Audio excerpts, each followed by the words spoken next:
Assalamualaikum warahmatullahi wabarakatuh. Innal hamdalillah nahmaduhu wa nasta'inuhu wa nastaghfiruh wa na'udzu billahi min shururi anfusina wa min sayyiati a'malina may yahdihillahu fala mudhillalah wa may yudlil fala hadiyalah. Asyhadu an la ilaha illallah wahdahu la syarikalah wa asyhadu anna Muhammadan abduhu wa rasuluh la nabiyya ba'dah. Allahumma sholli ala Muhammad wa ala ali Muhammad. Yang saya hormati Ketua Pimpinan Cabang Pemuda Muhammadiyah Gambiran. Yang saya hormati juga para senior Pemuda Muhammadiyah Gambiran. Yang saya hormati juga para anggota-anggota Pemuda Muhammadiyah Gambiran. Pada kesempatan malam ini mohon izin kami menyampaikan beberapa materi sebagaimana yang telah disampaikan oleh Bang Arif, Ketua Pemuda Muhammadiyah Gambiran. Materinya apa Bang? Terserah ya, pokoknya ngomong gitu katanya. Dan untuk materinya kami kebetulan mendadak sekali kemarin, sehingga yang kami sampaikan ini yang kemarin kami sampaikan di orientasi pendidikan mahasiswa baru di Institut Teknologi dan Bisnis Muhammadiyah Banyuwangi. Ya, semoga bisa mendapat inilah sedikit gambaran. Sebelumnya kita kenalan dulu, abang-abang sekalian, saudara-saudara sekalian, rekan-rekan sekalian.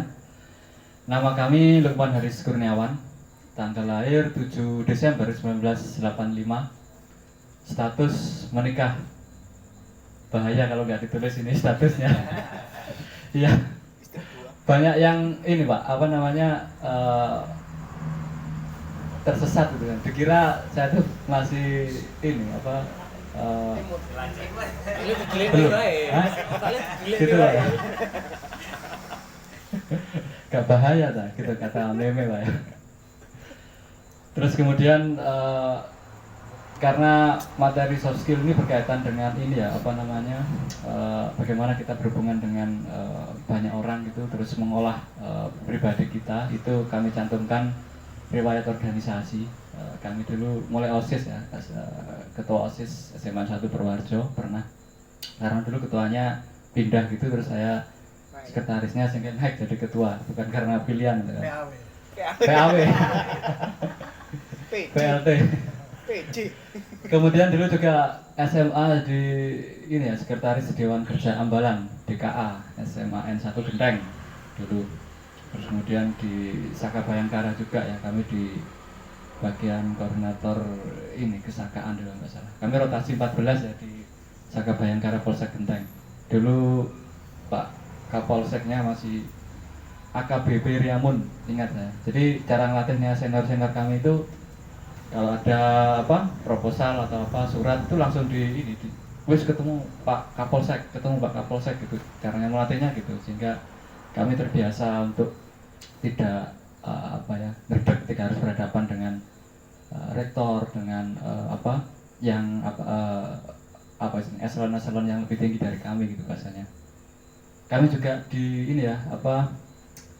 INKAI, Institut Karate Do Indonesia, tapi belum sampai sapu hitam ya, masih coklat Q3 kalau nggak salah.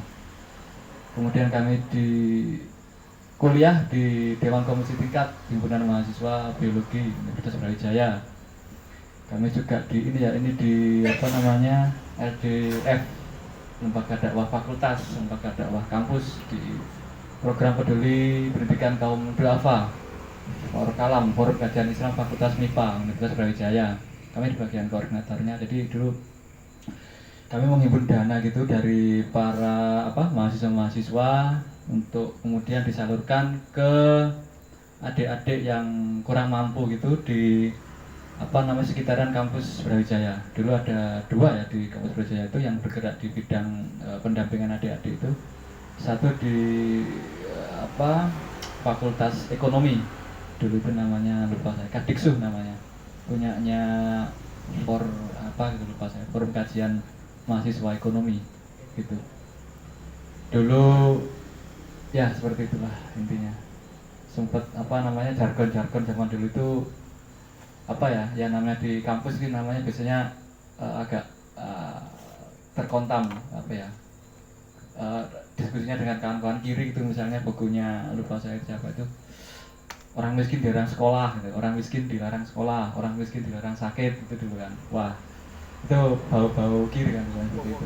Tapi ya kita, namanya dia apa ya, berdiskusi dengan kawan-kawan mahasiswa itu berbagai macam ideologi kan, kita saling apa ya, berdiskusi gitu kan.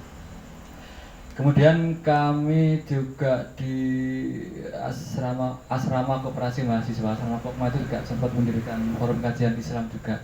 Itu kami jadi sekretarisnya gitu kan. Terus kemudian pulang ke Banyuwangi kami apa ya, di sama kawan-kawan itu di apa bahasanya, diajak untuk di wakil ketua bidang komunikasi, informasi dan telekomunikasi pimpinan daerah pemuda Muhammadiyah Banyuwangi sampai sekarang. Bentar lagi sudah purna insya Allah. Lanjut. Hah? Lanjut. Lekat doli. Doli tuh. Ayo lekat doli. Putus atau terus gitu kan. Kalau katanya apa, anak-anak muda gitu kan. Putus atau terus gitu. Doli. Tapi gini, saudara sekalian, abang-abang sekalian, rekan-rekan sekalian, kalau saya tuh karena terbiasa di organisasi mahasiswa ya, jadi pergerakannya itu kaderisasinya cepat. 1 tahun itu sudah langsung ganti gitu. Sehingga kalau saya sih lebih suka ganti yang lebih muda, sehingga semakin banyak anggota-anggota pemuda Muhammadiyah gitu. Kalau saya semakin cepat semakin bagus, semakin banyak kader-kadernya gitu kan. Terus kami juga kemarin diberi amanah di bidang mitigasi dan kesiapsiagaan lembaga resiliensi bencana, atau nama Inggrisnya Muhammadiyah Disaster and Management Center (MDMC), pimpinan daerah Muhammadiyah Banyuwangi dengan Dan Warno ketuanya. Itu kami di bagian mitigasi dan kesiapsiagaan. Tadi pagi ya itu diundang di BPBD Banyuwangi untuk mewakili MDMC, mewakili LRFB Muhammadiyah Banyuwangi untuk mengikuti pembahasan kesiapsiagaan dan mitigasi tsunami di daerah Banyuwangi Selatan. Itu kami kemarin sempat ada beberapa minggu yang lalu diadakan kayak briefing atau simulasi gitu loh, untuk supaya siap siaga gitu kan. Terus hari ini tadi itu yang bagian paperworknya yang ngisi-ngisi kayak rencana-rencana gitu, perencanaan dan sebagainya. Pengalaman kerja kami di dosen biologi ya di Institut Teknologi dan Bisnis Muhammadiyah Banyuwangi, kampus yang berkembang, turun SK itu 2019, kemudian mulai menerima mahasiswa baru tahun 2020. Itu monggo nanti abang-abang sekalian, rekan-rekan sekalian, saudara-saudara sekalian yang berminat kuliah, atau mungkin adiknya, keponakannya, atau tetangganya, monggo bisa dikuliahkan di TPM Banyuwangi. Terus kami juga amanah di Biro Kemahasiswaan Institut Teknologi dan Bisnis Muhammadiyah Banyuwangi. Jadi kami banyak berinteraksi dengan mahasiswa ya. Kemudian materi yang kami sampaikan ini juga berkaitan dengan kemahasiswaan juga. Moto hidup adalah perjuangan, kan. Jadi terus gak boleh menyerah, terus semangat terus, karena ya berjuang sampai tetes darah penghabisan, sampai kita dipanggil oleh Allah SWT. Karena kita ini ya, konsepnya hari ini pengajian mungkin ada istilahnya itu Imam Ahmad bin Hambal gitu kan, itu kapan kita berhenti berjuang ya Syekh gitu kan, sampai kaki kita itu menginjak surga katanya gitu kan. Insya Allah kita bisa sama-sama nanti ya ke surganya Allah SWT. Dan teman yang baik itu nanti ada hadisnya, itu panjang banget hadisnya itu. Makanya kita wong kang soleh kumpulono, orang yang baik kumpulono, orang yang soleh itu, karena memang ada hadisnya itu. Jadi satu saat misal kita gini ya, biasa ngumpul di gini, kemudian mau masuk surga itu, kemudian kok satu teman atau 2 teman kita nggak ada gitu kan.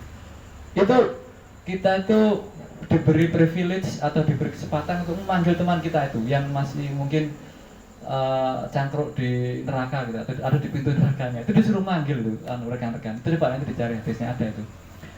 Jadi nggak rugi berkawan dengan orang-orang soleh, orang-orang yang insya Allah pemuda Muhammadiyah soleh semua itu kan ya.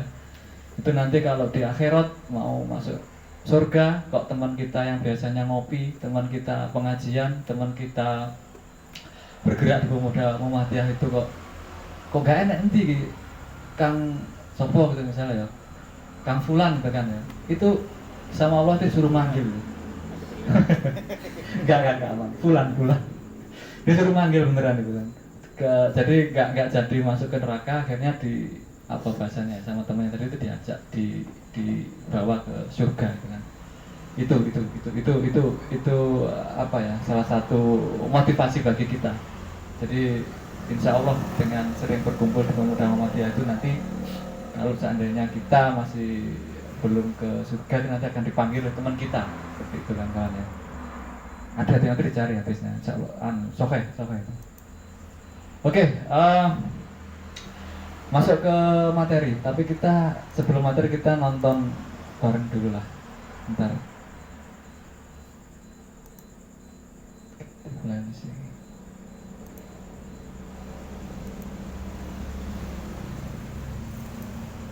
Betul.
Ya, abang-abang sekalian, rekan-rekan sekalian. Jadi itu tadi juga bagian dari soft skill ya. Soft skill terutama pada bagian intrapersonal skill. Itu tentang bagaimana kita itu terampil dalam semacam menggerakkan diri kita sendiri. Intrapersonal skill kan. Jadi dalam hidup itu terkadang kita menghadapi pilihan-pilihan yang berat. Kemudian terkadang kita ragu-ragu, terkadang kita penuh pertimbangan gitu kan ya. Tapi kalau kita belajar dari film tadi itu, terkadang kita tuh harus nekat gitu ya. Harus nekat, yang penting berani dulu. Kalau ada istilahnya yang terkenal itu the power of kepepet gitu kan ya. Kalau kita nggak kepepet itu terkadang kita nggak berani. Contohnya kalau tadi itu sudah nggak ada pilihan lain, mundur sudah jauh, maju masih ada jurang. Akhirnya setelah dipikir-pikir yang mas cowoknya tadi itu nekat meloncat. Nggak tahu apakah nyampe apa enggak, itu yang penting dia loncat dulu. Jadi di kehidupan tuh kayak gitu. Kalau kita nemui pilihan-pilihan yang berat, pilihan-pilihannya jangan ragu untuk memilih. Pilih salah satu, kemudian yakini, kemudian lakukan. Itu, pada intinya seperti itu film tadi itu. Saudara-saudara sekalian. Terus kemudian kita masuk ke materi soft skill ya. Soft skill itu apa sih? Kalau dari bahasa itu soft itu lunak, skill itu keterampilan ya. Apakah keterampilan yang tentang benda yang lunak-lunak itu kan ya? Kenyal. Terampil dengan benda yang kenyal. Sebentar, tak slide dulu Pak. Nah, ini kan bahasa Inggris ya. Jadi kemarin nih saya melatih mahasiswa kami itu untuk tidak tidak alergi dengan bahasa Inggris ya. Kemudian kemarin kami belum sempat membuat slide yang versi bahasa Indonesianya karena menghubungi baru malam Senin kemarin akhirnya ya wis. Tapi insya Allah tetap bisa pakai bahasa Indonesia ya, hanya slide-nya aja yang bahasa Inggris. Jadi istilah soft skill itu pertama kali yang menciptakannya adalah US Army ya, atau Angkatan Darat Amerika pada sekitar akhir tahun 1960-an. Saat itu mereka mengamati gitu. Jadi komandan-komandan pertempuran itu saat komandan perang itu mereka memimpin prajurit-prajurit itu ternyata kemenangan itu tidak hanya didapatkan dari kecanggihan alat gitu kan. Misal tank terbaru atau senapan terbaru atau apalagi RPG terbaru gitu kan ya, pelontar granat terbaru. Tidak, ternyata ya, kemenangan-kemenangan dari data-data perang itu didapatkan ternyata yang lebih utama itu ternyata social skills-nya atau keterampilan sosialnya. Jadi komandan-komandan perang yang menang-menang tadi itu ternyata kemampuan mereka memimpin grup dan memotivasi para anggota pasukannya. Dan hal ini tidak berhubungan dengan persenjataan, senapan, tank, atau helikopter dan sebagainya, tidak. Tapi ternyata lebih ke arah keterampilan sosialnya, gitu kan ya. Kepemimpinannya, bagaimana memotivasi para prajuritnya, misal dengan yel-yel atau apa sambil gutur-gutur rumah itu kan, gitu kan. Salah satunya misal. Cara kepemimpinannya bagaimana, memberikan contoh yang baik, dia tegas atau tidak, terus bisa membangkitkan semangat anggotanya atau tidak. Ternyata di situ yang lebih memberikan kemenangan bagi pasukan tersebut. Dan kemudian ini diambil dari ini ya. Ini kalau di perguruan tinggi harus ada ininya ya, saudara-saudara ya. Ada literaturnya diambil dari mana, gitu kan. Ini ada PDF-nya, nanti dicari bisa nih, yaitu Continental Army Command, ada dokumennya. Terus kemudian ini keluhan perguruan tinggi ya. Jadi kalau di kami itu biasanya lulusannya itu kurang tangguh gitu ya, lulusan perguruan tinggi kurang tangguh, kurang memiliki integritas, kemudian kurang jujur, cepat bosan, kutu loncat, pindah-pindah pekerjaan, kurang bisa bekerja, kurang memiliki rasa humor, mengut gitu kan misalnya, tidak humor itu perlu ternyata ya. Tidak melulu serius gitu kan. Mundur tanpa berita misalnya, tiba-tiba mengundurkan diri tapi tidak memberi kabar gitu kan. Ini semua juga bisa berhubungan dengan ini ya, di Pemuda Muhammadiyah juga ya. Juga bisa diterapkan di situ gitu kan ya. Terus kemudian untuk mengatasinya bagaimana gitu kan ya. Nah, ini salah satunya dengan soft skill ini ya. Jadi soft skill itu ada dua. Pertama itu interpersonal skills dan intrapersonal skills. Interpersonal skill itu keterampilan seseorang dalam berhubungan dengan orang lain. Jadi keterampilan orang itu dengan orang yang lainnya, dengan orang itu dengan sekelompok orang gitu kan ya. Kalau intrapersonal skill itu keterampilan dalam mengatur dirinya sendiri. Misal kalau pengen nesu gitu ya ditahan nesunya gitu. Kalau misal tadi itu ragu-ragu, yang kayak di cuplikan film tadi itu ragu-ragu kemudian menjadi tidak ragu-ragu, menjadi mantap, jadi percaya diri gitu kan ya. Itu termasuk intrapersonal skills. Itu juga bagian dari soft skill juga gitu kan ya. Terus misal supaya tidak telatan itu misal gimana, itu juga bagian dari intrapersonal skill juga. Kemudian cara mengatur waktu, manajemen waktu itu juga bagian dari intrapersonal skill ini. Interpersonal skill itu keterampilan seseorang dalam berhubungan dengan orang lain. Jadi misal negosiasi, kemudian mempengaruhi orang lain. Juru kampanye itu juga interpersonal skillnya itu kuat ya kalau. Oh ya.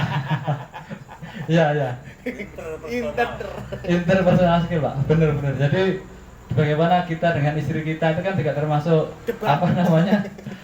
berhubungan dengan orang lain kan, dalam artian istri kita bukan diri kita kan, itu juga bagian dari interpersonal skill kan. Gimana cara istrinya ngambek kemudian jadi gak ngambek menjadi senyum lagi, itu butuh keterampilan, itu soft skill gitu kan. Bagaimana kemudian apa namanya, apalagi misalnya ya nggak dibukakan lawang ya, karena kalau di Pemuda Muhammadiyah itu istilahnya itu apa ya, harus sudah selesai dengan dirinya dan keluarganya gitu kan ya. Pulang malam nggak dimarahi istrinya gitu kan ya, bahkan ada istilahnya PLO bahkan ya, pasukan lali omah gitu kan, saking bergerak di Pemuda Muhammadiyah sehingga 2 hari 3 hari itu nggak pulang gitu kan ya. Oh itu sudah tingkat tinggi lagi gitu kan ya. Jadi tapi ini ya, dulu sempat ada Pak Ketua sebelumnya, Pak Lukman Hakim itu memberi pesan kalau mau seperti itu ya dicukupi dulu, misal berasnya ada atau tidak gitu kan ya, terus sangu anaknya ada atau tidak, itu sudah harus dilengkapi semua gitu kan ya, sehingga ketika harus sampai ditinggal seperti itu ya di rumah tetap tenang gitu kan ya. Apa namanya ya, seperti itu. Jadi harus sudah bisa mengkondisikan istrinya masing-masing gitu kan. Bagi yang sudah punya istri gitu kan ya, Pemuda Muhammadiyah sudah punya istri. Ada yang belum punya istri ini, mas-masnya? Pacarnya Suiso. Hah? Pacarnya Suiso, Pak. Oh gitu. Itu mana? Ya, semoga ini ya bisa mendapatkan barokah dari berkegiatan di Pemuda Muhammadiyah sehingga bisa segera mendapatkan jodohnya gitu kan ya, rekan-rekan sekalian ya. Oke. Nah ini kita sudah mulai masuk ke yang lebih spesifik lagi, interpersonal skill ya. Jadi seni atau keterampilan berhubungan dengan orang lain.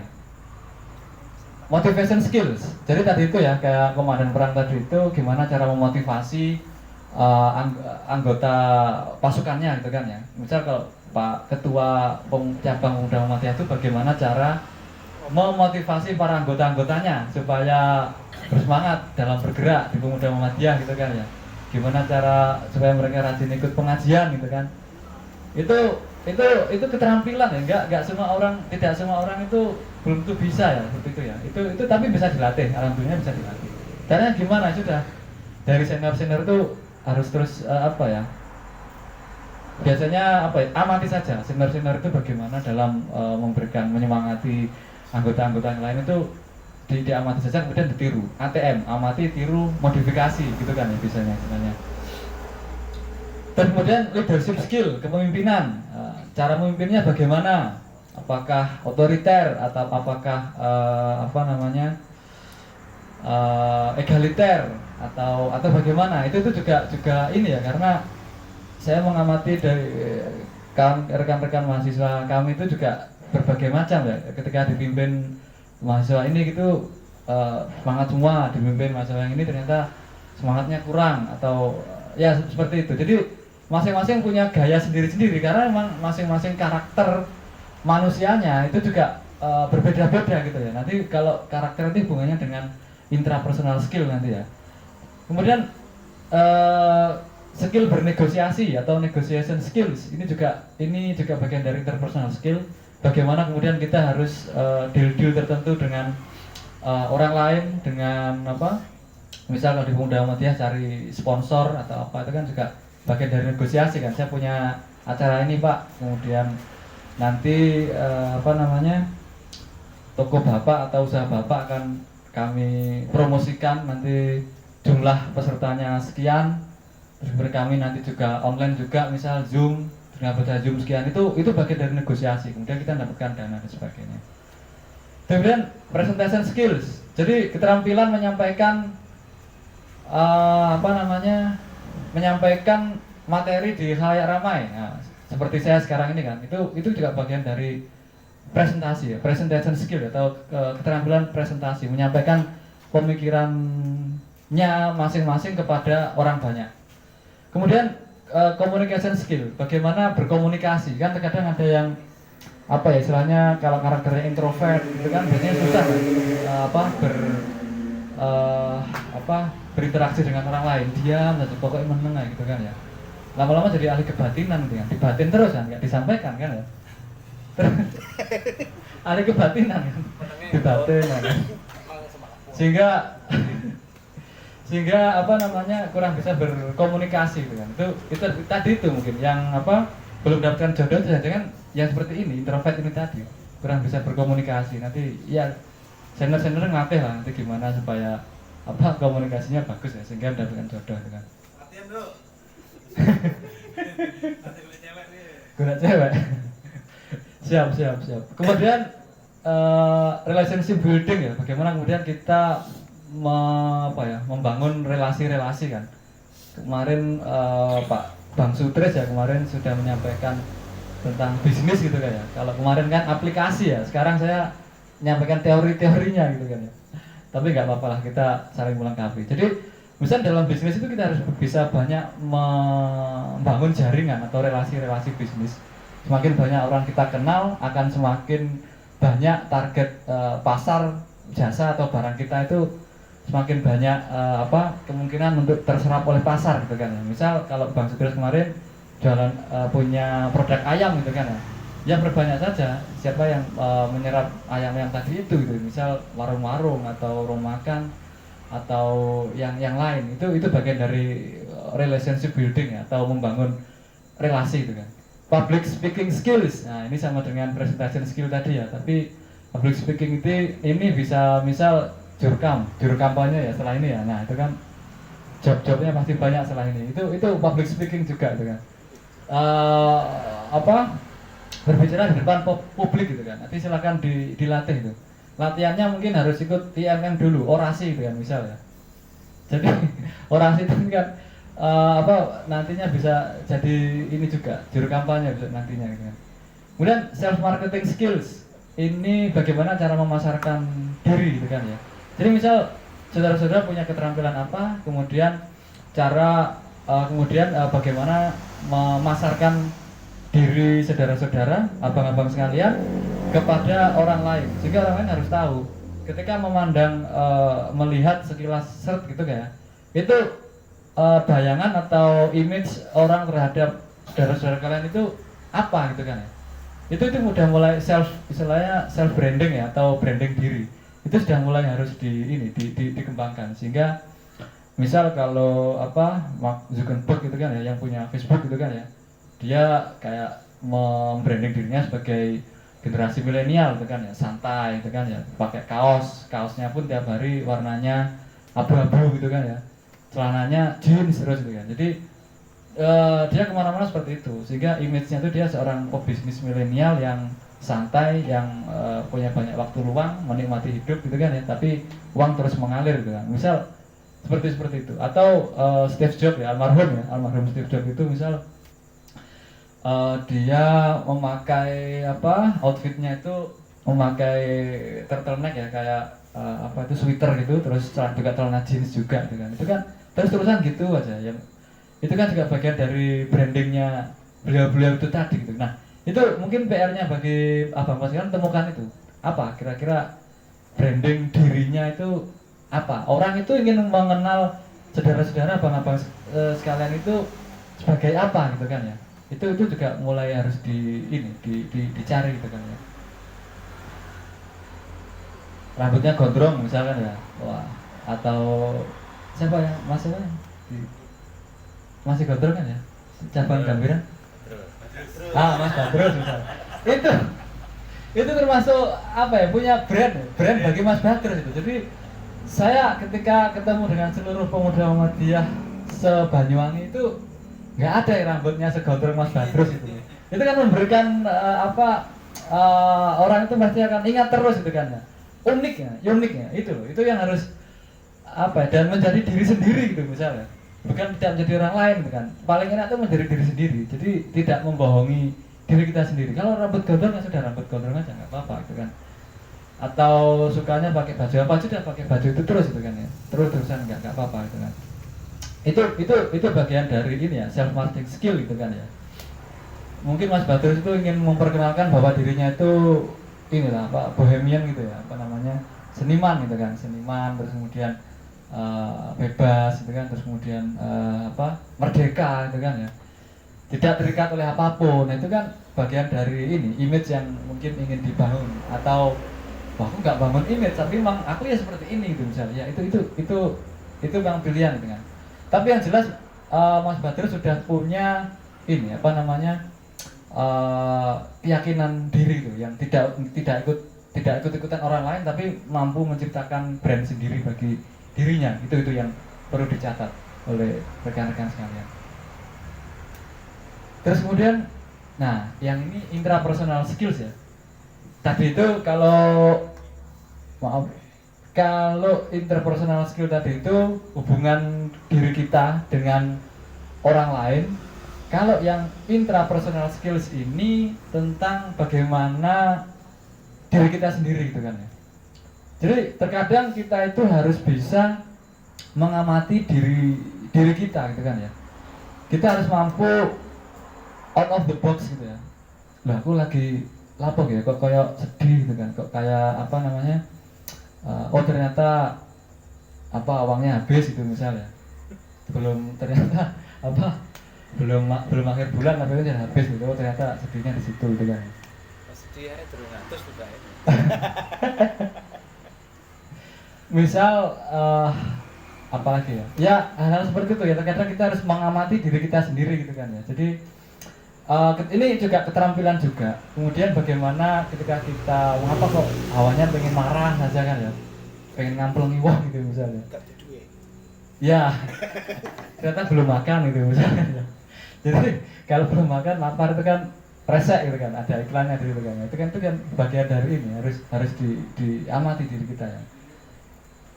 Misal itu tadi itu stress management ya, bagaimana kita mengamati diri kita supaya kalau kita stres itu apa sih yang harus dilakukan gitu kan. Misal kalau bahasanya sekarang itu me time gitu kan ya, atau apa healing, self healing. Itu healing itu penting ya. Jadi ketika kita sudah mulai stres, kemudian kita tertekan pikiran itu apa sih yang membuat kita jadi bahagia lagi, itu apa? Itu masing-masing kita tuh harus bisa menemukan itu, karena itu juga bagian dari intrapersonal skill, itu bagian dari soft skill. Kita harus mampu memotivasi diri kita sendiri ketika kita sedang down gitu ya, sedang pokoknya lemes gitu kan, terima masalah atau apa, kita harus mampu membangkitkan semangat kita lagi. Itu jadi apa, ikut seminar motivasi Pak loh, kalau terusan ikut seminar motivasi kan tidak ini ya, tidak apa ya, kalau ada atau ikut daftar lagi di apa namanya seminarnya itu. Tapi yang paling optimal adalah kita mampu membangkitkan semangat kita sendiri ketika kita sedang down tadi itu, atau sedang lemah tadi itu ya. Kemudian manajemen waktu ini ya, time management. Jadi bagaimana supaya kita tidak telatan gitu kan ya. Terus kemudian saat kerja gitu. Kalau yang kerjanya ikut orang ya, itu kan harus tepat waktu kan. Nanti kalau tidak tepat waktu ya dimarahi sama pak bosnya gitu kan. Itu bagian dari time management atau manajemen waktu. Mungkin juga kalau proyek itu kan juga biasanya dibatasi oleh waktu gitu kan ya. Misal bangun rumah atau jalan itu kan yang bekerja di ini ya, itu kan biasanya dibatasi oleh waktu. Itu juga bagian dari manajemen waktu ya. Itu bagaimana diterapkan dengan diri kita gitu kan. Misal menerima order mengerjakan proyek apa gitu kan, menerima sablon atau menerima, itu kan biasanya juga dibatasi oleh waktu kan. Kalau enggak tepat waktunya kan masih akan komplain sama customer kita kalau tidak tepat waktu. Itu juga bagian dari manajemen waktu. Kemudian proses berpikir kreatif itu juga bagian dari intrapersonal skills ya. Jadi bagaimana kemudian kita yang misal bekerja di bidang desain grafis itu kan harus menciptakan ide-ide baru ya, atau desain-desain baru. Itu juga bagian dari berpikir kreatif. Itu bagaimana? Kreatif itu kan ada dua ya, kalau kata Pak Guru seni saya di SMP itu, memang belum ada sama sekali, belum ada orang yang buat sama sekali desain atau produk atau hal-hal baru tadi itu sama sekali memang belum ada. Dan ini lebih susah. Ada lagi yang lebih gampang. Kreatif itu adalah menggabungkan dari apa-apa yang sudah ada. Itu juga kreatif, yang kemudian menjadi hal baru. Menggabungkan yang sudah ada kemudian menjadi hal baru. Misal kemarin yang desain kemarin yang menang bukan belum Bang? Sudah ya? Dari MBS ya? Apa kemarin? perahu ya misalnya. Nah, perahu layar. Itu kan juga bagian dari menggabung-gabungkan apa yang sudah ada gitu kan ya, yang dari sebelumnya. Pasti mencari ide-idenya itu dari apa? Dari gambar-gambar yang sudah ada, kemudian dihubungkan dengan daerah Banyuwangi itu terkenal dengan apanya, dengan lautnya. Kemarin tuh saya lihat ada yang Merak gitu kan ya, desainnya Merak. Selamat datang Kakanda. Menggabung-gabungkan antara potensi-potensi Banyuwangi yang ada, kemudian dituangkan dalam bentuk desain, itu juga bagian dari creative thinking ya, atau proses berpikir kreatif. Kemudian goal setting, menentukan tujuan hidup dan tujuan life purpose, tujuan hidup dan target, dan menentukan target dalam hidup ini gitu loh. Jadi kalau saya ketika berhubungan ngobrol dengan mahasiswa itu pasti saya saya tanyakan. Jadi targetmu itu 1 tahun ini apa? Kemudian 2 tahun ini apa? 4 tahun ini sampai lulus tadi itu targetmu apa? Gitu. 5 tahun lagi targetmu apa? 10 tahun apa gitu. Jadi dengan begitu akan tidak mengalir begitu saja hidupnya. Jadi hidupnya itu penuh dengan target-target yang harus dicapai itu misalnya. Misal kalau di rekan-rekan sekalian atau di abang-abang sekalian mungkin misal yang bekerja punya bisnis ayam, Bang Sutris tadi itu ya contohnya ya. Bang Sutris tadi itu misal target sekarang punya 100 ayam, apakah kemudian 1 tahun lagi tetap 100 saja? Kan tidak, pastinya dia ingin 1000 ayam gitu misalnya, punya 1000 ayam. Terus kemudian apakah cuma 1000 ayam? Ternyata tidak, ternyata susah kalau 1000 ayam sendirian. Ternyata harus membentuk kemitraan supaya lebih banyak lagi. Kemitraannya semakin banyak, kemudian mengajak anggota-anggota pemuda Muhammadiyah supaya tercapai target jumlah ayam sekian ribu tadi itu.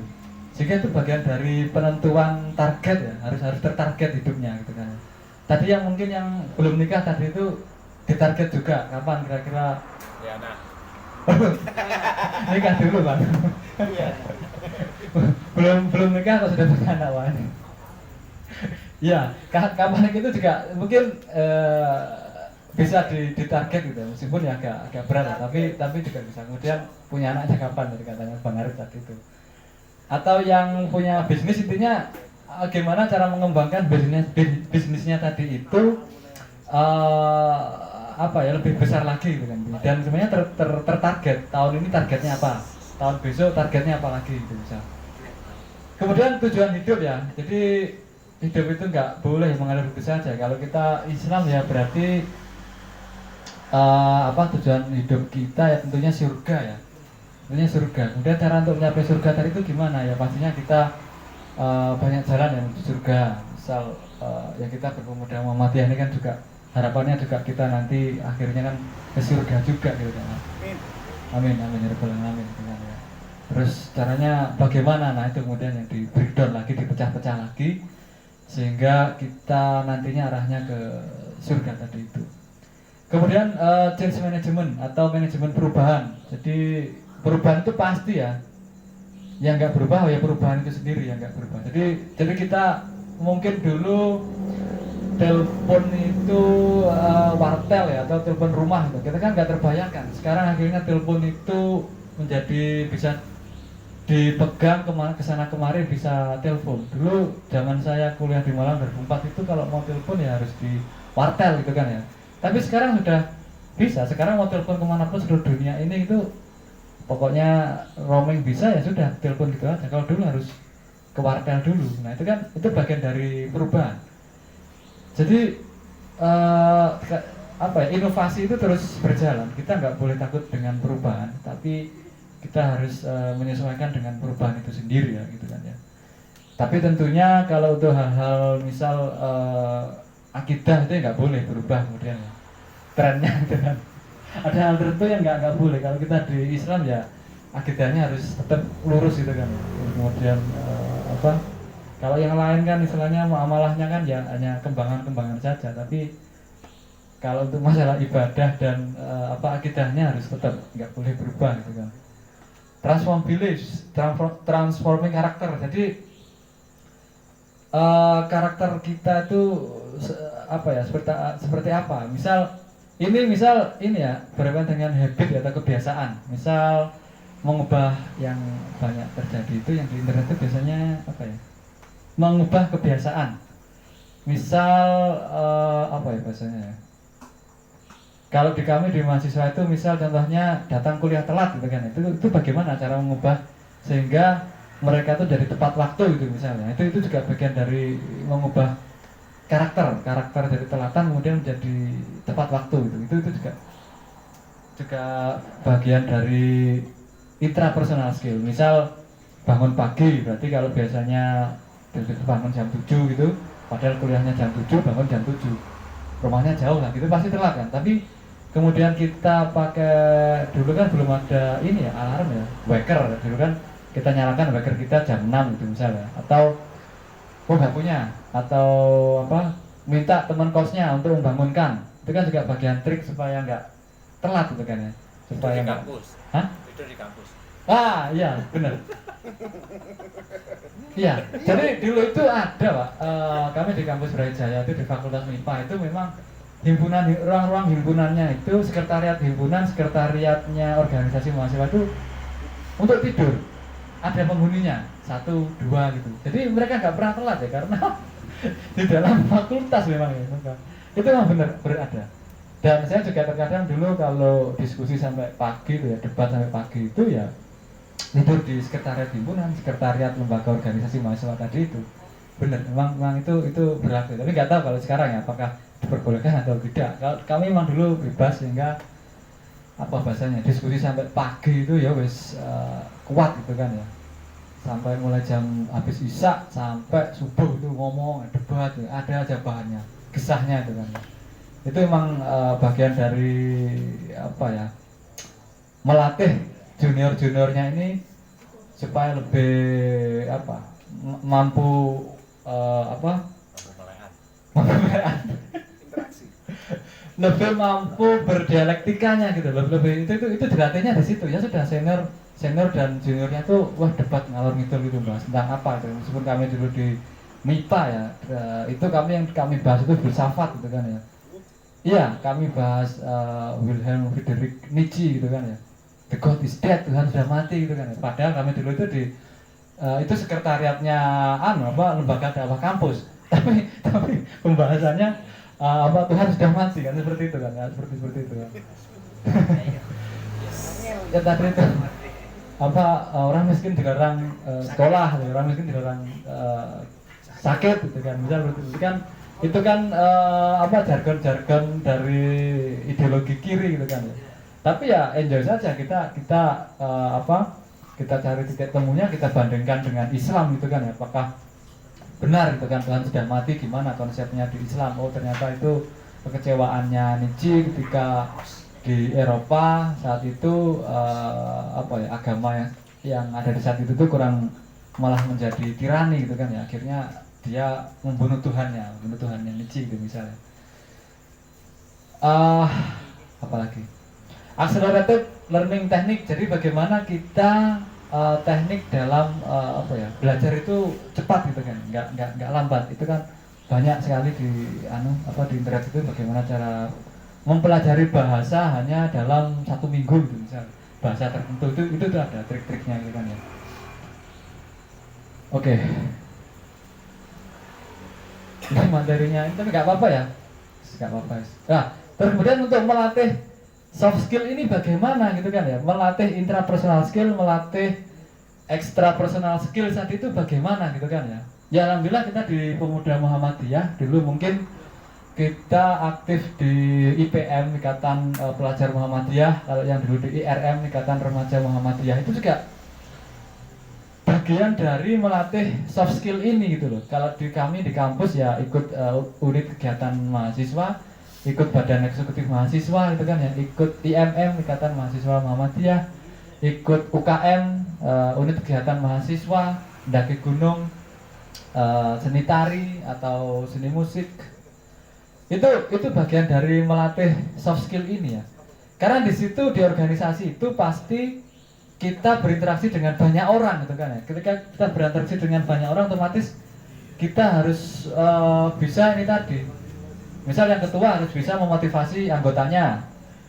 Misal yang bagian misal mau mengadakan kegiatan harus mencari sponsor, harus bisa bernegosiasi dengan mencari sponsor, pemberi sponsor, kan. Presentasi, bagaimana kemudian kita mempresentasikan program kita ke misalnya kalau di sini ketua PCM gitu ya untuk mencari dana tadi itu, atau presentasi sebelumnya Bapak PDM gitu misalnya kalau pendanaan sampai di daerah itu kan ya. Communication skill, bagaimana kita berkomunikasi dengan anggota organisasi tadi itu semuanya dilatih di organisasi. Kemudian bagaimana kita mengatur waktu. Nah, kalau kita misalnya ada kegiatan kemudian kita datang telat pasti dimarahi oleh anggotanya yang lain gitu kan ya. Stress management, kemudian kita konflik dengan anggota organisasi yang lain, misal perbedaan pandangan, perbedaan pendapat misalnya. Lho gak iso iki kudu musda itu harus tanggal sakmene. Oh gak iso tanggal sakmono gak bentrok dengan ini kan. Oh musda itu harus di lokasinya di sekolahan gitu. Loh gak iso, di sekolahan nanti itu kita pasti akan harus izin dulu kepala sekolah. Musda itu harus di masjid gitu misalnya. Itu kan debat kan akhirnya. Itu kalau tidak kuat kan kita jadi stres kan akhirnya kan. Itu bagian dari ini kan. Bagian dari soft skill juga itu. Gimana supaya nggak stres ketika kita ini ya latihan. Makanya kita terbiasa di organisasi biasa debat itu untuk mengurangi rasa stres itu gitu kan. Creative thinking kan. Oh, gimana cara membuat desain tadi itu kan dari organisasi kita akhirnya ikut sayembara membuat logo desain. Akhirnya tersalurkan kan ide-ide kreatifnya dalam membuat desain tadi itu. Goal setting ini misal atau penentuan tujuan itu pembuatan ini ya pembuatan rencana kerja. Bagaimana kemudian nanti kan misal dipilih ketua cabang yang baru itu program kerjanya apa gitu kan ya, 4 tahun ke depan, 5 tahun ke depan itu apa aja yang akan dilakukan. Itu juga bagian dari penetapan tujuan ya, harus jelas nanti yang prioritas mana, yang kemudian tidak terlalu prioritas. Itu nanti di organisasi, di pemuda cabang ini pasti juga dilakukan gitu kan ya, seperti itu. Ini kalau contohnya di kami, nah misal kami juga membina kawan-kawan IMM ya, di TPM juga ada IMM-nya. Misal ini demonstrasi ya, itu juga bagian dari melatih soft skill ya, melatih keberanian gitu kan. Ada ketua pemuda Muhammadiyah Cileragung, Anwar Zain itu bisa diundang besok itu Bang. Wah itu luar biasa juga itu. Itu katanya bolak-balik masuk ke penjara, dia masih kuliah di ITS itu ya. Ya biasa aja ketika dia demo, kemudian bakar-bakar ban atau apa, itu kemudian dimasukkan, dijebloskan ke penjara Polsek atau Polresta gitu kan ya. Ya di dalamnya biasa bahagia gitu dengan kawan-kawannya gitu kan. Itu tuh ceritanya dia. Sampai polisi ini awak muneh, misalnya betul gitu kan. Wah, iya. Nanti coba diundang teman, diceritakan gimana pengalamannya di penjara gitu kan. Karena demo itu kan, bukan karena ini ya kriminal enggak. Ya, malah polisi ini katanya, wes kita idara, betul Pak. Kudu nukoni sego, kudu nukoni ngombe itu kan ya. Wes bina wes bebas akhirnya sebenarnya seperti itu kan. Itu kalau kami di mahasiswa kami itu, kamu harus demo, kalau nggak demo nanti kamu kayak jadi penakut gitu, jadi tidak berani gitu kan. Salah satu untuk melatih keberanian ini ya harus ikut demo gitu kan. Kami dulu di lembaga dakwah kampus itu di itu juga ada ininya ya pengkaderannya itu jenjang kedua itu ada manajemen aksinya juga gitu kan ya. Jadi sudah dilatih gitu kan ya. Di IMM pasti juga dilatih manajemen aksi juga kan. Itu untuk melatih keberanian supaya misal di banyak orang dengan situasi chaos itu bagaimana apakah kita menjadi panik, apakah kita kemudian menjadi takut kemudian melarikan diri, itu kan tidak kan. kemudian dilatih orasi dan sebagainya, itu kan juga melatih keberanian tadi itu, soft skill juga kan, seperti itu. Nah di kami juga ada UKM Tapak Suci gitu kan ya, jadi bela diri itu juga untuk bagian melatih keberanian juga. Di sini ada latihan juga Pak ya, Tapak Suci ada, itu juga monggo silakan diikuti gitu kan ya. Kalau kami tadi di Inka ya, tapi kalau di Muhammadiyah kan ada tapak di karate, kalau di Muhammadiyah ada tapak sucinya. Ini irjik ya ini. Kemarin mau ikut lomba apa yuk kemarin lupa saya, kejuaraan apa, terus saya rekam pas latihan gitu kan. Ini di tempat kami, ini organisasi mahasiswa di UKM ya, himpunan dan UKM kegiatan mahasiswa di kampus kami DPM Banyuwangi. Ada himpunan mahasiswa agribisnis, teknik kimia, teknik industri, Hizbul Waton, pramuka atau kepanduannya Muhammadiyah, mendaki gunung, seni tari dan olah vokal, seperti itu ya. Yang bawah iki. Yang bawah. Vokal. Kayak iki yang dilatih. Ini dari presentasi TBM nih, nggak apa-apa ya, abang-abang ya. Enggak apa-apa, Bang. Ini juga ada program kreativitas mahasiswa ini untuk melatih apa namanya presentasi, mahasiswa presentasi dengan misal seperti ini kan. Ini ada Mbak Erlita ya, dia mahasiswa teknik kimia itu kan ikut program dengan mahasiswa wirausaha harus bisa presentasi juga. Ini juga dari ini gabungan teknik dapat. Ini kemudian ini jagoan tani. Nah ini di tempat kami kemarin juga ada mahasiswa yang ikut jagoan tani itu sampai tahap ini ya, apa namanya 100 besar ya nggak salah, belum rezeki. Inno Village ini kemarin di apa ya, Kalibaru membuat alat pengering kopi nih, dari bahan apa kulit kopi. Ini mahasiswa kami, kemudian alatnya tadi itu diserahkan ke kelompok tani apa ya di Kalibaru sana, seperti itu. Oke, sepertinya sudah berapa menit Pak? Hah? Sedikit. Enggak, saya pukul berapa ya? Tadi mulai jam berapa sampai pukul berapa? Tapi 8:30. Oh, jam 9 Pak. Jam 9. Oke,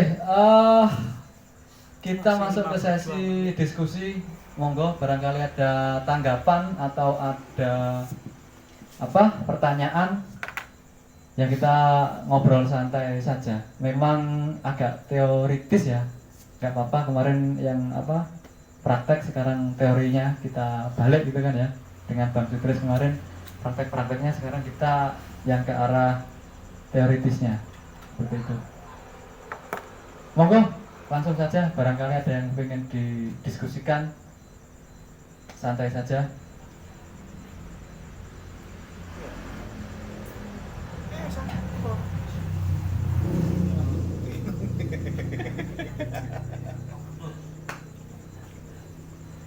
Monggo, silahkan Bang Arif, monggo Bang.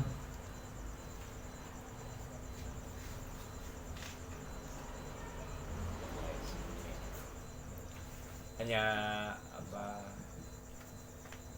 menambahkan saja. Oke.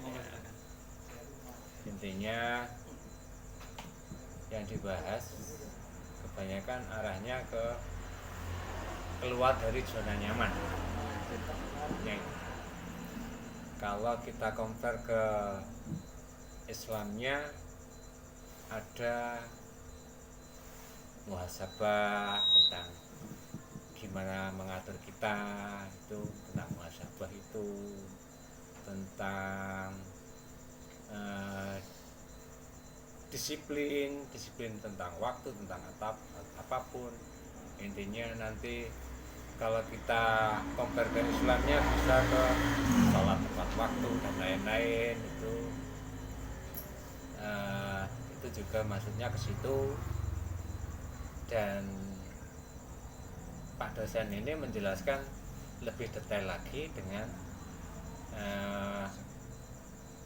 istilah-istilah yang ada. Ini seperti itu menurut saya. Ya, seperti biasa yang saya katakan. Selanjutnya monggo yang lainnya.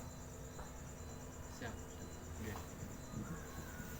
Jadi memang istilah-istilah yang kami bawa memang cukup baru dan mungkin agak kurang familiar gitu kan ya. Tapi memang apa ya, saya sepakat juga tadi itu kalau di Islam itu kita sudah diajari tepat waktu, sholat tepat waktu yang paling utama itu kan ya. Terus kemudian tentang muhasabah tadi itu, kalau kami dulu itu di kampus itu bahkan apa ya, apa misal satu hari itu harus target ngaji berapa ayat, berapa lembar gitu misalnya. Kemudian satu minggu itu puasanya berapa kali, terus kemudian apa berapa halaman buku yang dibaca itu kan. Terus kemudian infaknya seminggu itu berapa minimal gitu kan ya. Terus kemudian apa ya, olahraga itu apa lari-lari keliling lapangan kampus itu berapa kali gitu misalnya, atau push up-nya, sit up-nya itu berapa. Itu memang itu bagian dari ini apa namanya, aplikasi dari berlatih, intinya berlatih iya. ke jam terbang lah, paling enak ngomongnya jam terbang. Cuman kita sama Kang Haris itu di lebih rinci lagi ya, seperti itu. Oke, sepakat memang seperti itu. Jadi kalau yang apa kedisiplinan muhasabah tadi itu lebih ke arah intrapersonal skillnya. Jadi tentang bagaimana tentang diri kita pribadi, cara mengolah diri kita. Jadi terkadang memang sebelum kita berinteraksi dengan orang lain ya kita harus sudah selesai dengan diri kita gitu kan. Itu memang seperti itu Pak. Seperti itu. Monggo yang lain. Suki, Oke, monggo. tentang yang mau dong, apa Yang tentang yang itu belum selesai dengan bojo. turun keset. Oh iya. Salah.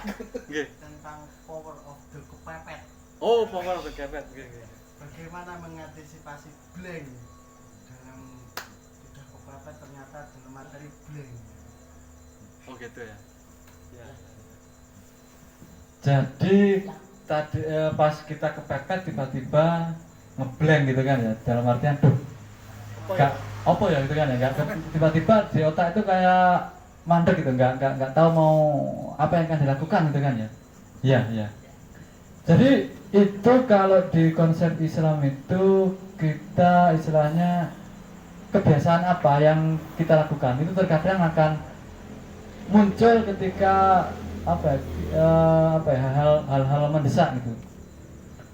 Misal apa ya, kalau kita di bela diri mungkin yang di tapak suci atau yang saya di Inkai tadi itu kan tiap latihan itu kan pasti mukul-mukul gitu, set atau nendang-nendang itu. Itu ternyata dengan sepertinya kan kayak gak berguna gitu. Tapi ketika kita terpepet, terkadang itu kan keluar dengan sendirinya, kayak otomatis gitu loh. Kayak otomatis tiba-tiba ya kalau diserang ya menghindar gini, atau tiba-tiba langsung serang balik itu kan, di counter gitu kan ya. Itu sama dengan ketika kita diserang itu mengapa kita harus berzikir ya, ucapan-ucapan yang baik itu supaya ketika kita saat-saat tertentu refleks yang keluar itu ya kata-kata itu gitu. Itu berbahayanya kalau kita biasa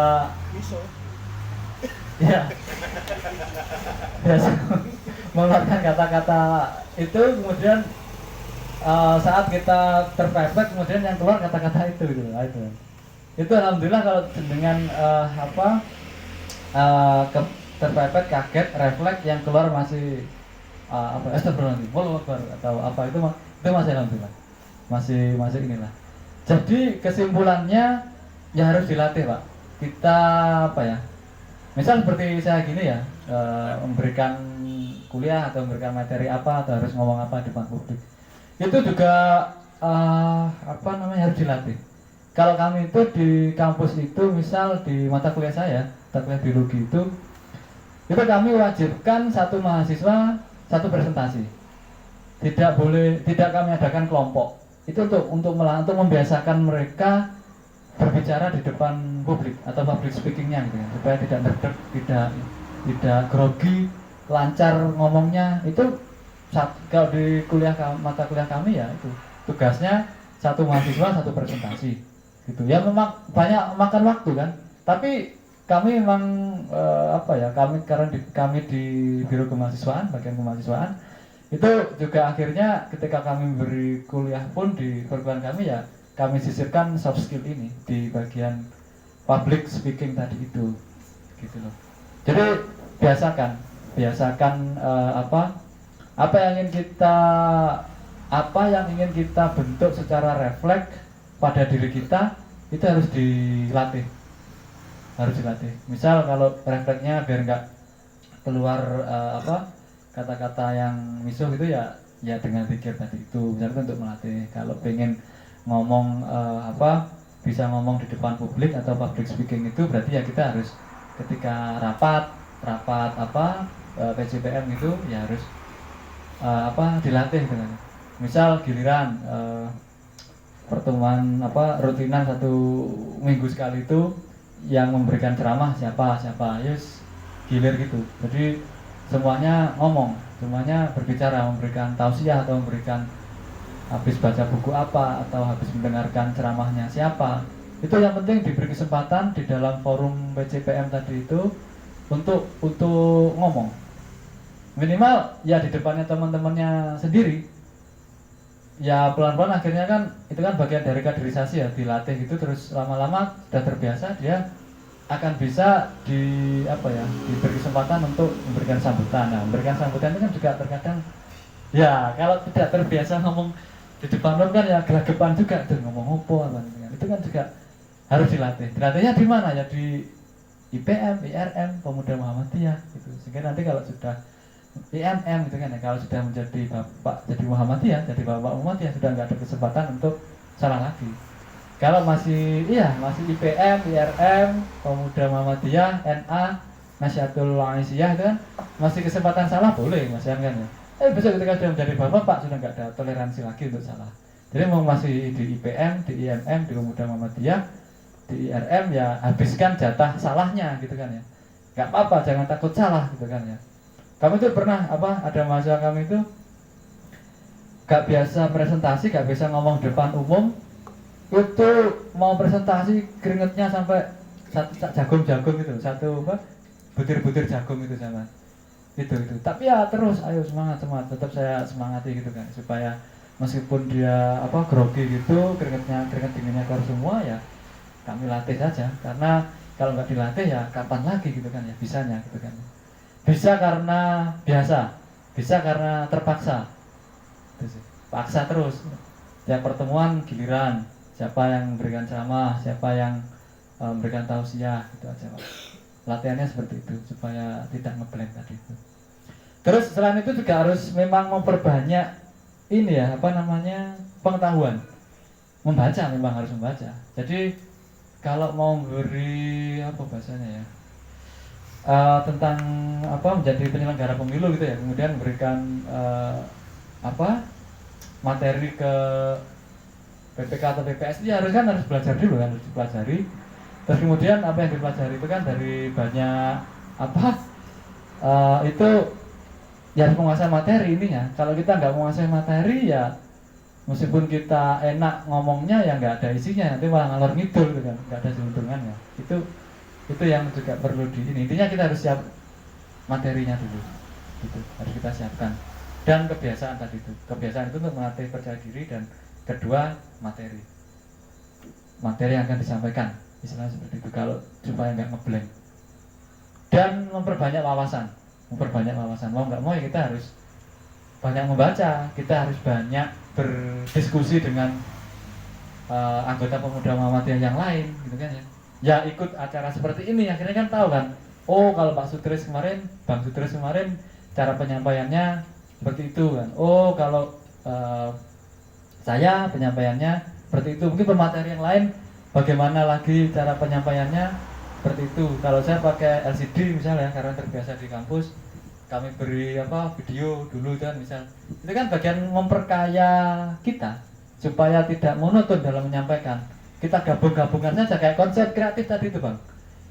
Jadi ya kita gabungkan aja, mungkin sisi penyampaian materinya seperti Bang Sutris, sisi pengayaan materinya mungkin seperti kami tadi itu diberi video. sisi apa materinya ya harus belajar dulu kalau mau apa konsep apa kalau jenengan di PPK atau PPS ya materi-materinya di PPK PPS itu intinya gitu. Ada tanggapan? Monggo kalau mau ada tanggapan. Tapi sudah kebayang ya Bang ya? Terbayang caranya. Memang harus memperbanyak jam terbang. Nah tadi itu sepakat dengan Bang Arif tadi itu memperbanyak jam terbang. Jadi kalau pengen ngomong ya harus sering ngomong memang dan harus sering memperhatikan orang ngomong gitu. Jadi oh kalau pembicaraan ini tuh gimana sih cara supaya apa tidak apa ya tidak kaku supaya cair. Ini saya termasuk ini loh saya agak kurang berhasil membawa situasi cair gitu. Kami di apa ya ternyata beda gitu. Kami harus berhadapan dengan mahasiswa dengan abang-abang dan sekalian ini ternyata beda. Job-job yang saya bawakan agak atau mungkin gimana situasinya sehingga kurang bisa cair gitu kan ya. Itu juga itu tantangan tersendiri untuk bisa apa ya memecah kekakuan seperti itu. Monggo yang lain. Ini kayaknya mau ini. Monggo Bang, silakan Bang. Ayo Bang, apa pendapatnya atau kita santai saja? Ini kebagian nanti sama satu orang ini ngomong satu-satu ini pasti ya. Harus memberikan pandangannya gitu. Monggo silakan diberi pandangan. Jadi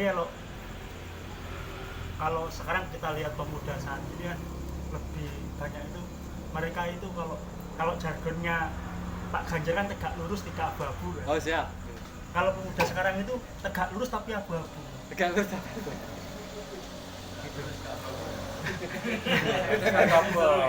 Tegak lurus tapi abu-abu. Nah, seumpama gini, ketika jadi kan memang banyak sekarang pemuda sekarang itu tidak mempunyai plan. Terlalu mengikuti arah air yang ngalir aja. Siap. Kemana berhenti ya udah di situ sampai nanti ngalir lagi. Nah, yang paling saya sorotin itu pemuda itu ketika sudah membuat plan, saat plannya gagal itu mereka lebih gampang stresnya. Akhirnya mereka sudah kebingungan dah. Ngeblank. Nah, blank lagi.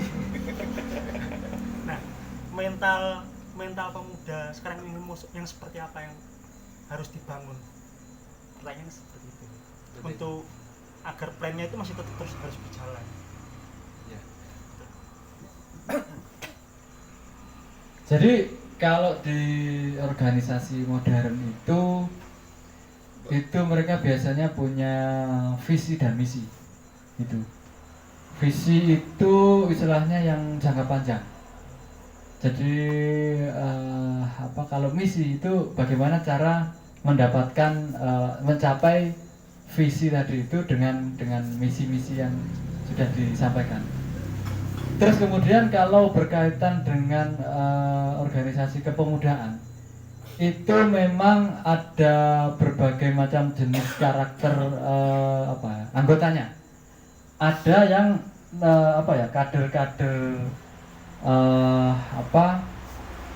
kader-kader pragmatis politis itu yang mungkin tadi itu lebih cair kan. Jadi dia itu mau kemana, mau ke parpol mana gitu kan ya. Misalnya ya pragmatis saja, yang penting tercapai tujuannya mendapatkan kedudukan di parpol tertentu tadi itu gitu kan ya. Ada juga yang kader ideologis itu ya pokoknya berbasis dengan ADART organisasinya, atau kalau di Muhammadiyah berarti pokoknya sesuai dengan mantan cita-cita Muhammadiyah begitu. Kemudian Muhammadiyah itu harus mau membentuk masyarakat Islam gitu kan ya. Jadi Muhammadiyah tidak membentuk negara Islam, tapi Muhammadiyah membentuk masyarakatnya gitu kan ya. Yang dibentuk itu masyarakat, bukan negara. Kalau konsepnya Muhammadiyah seperti itu.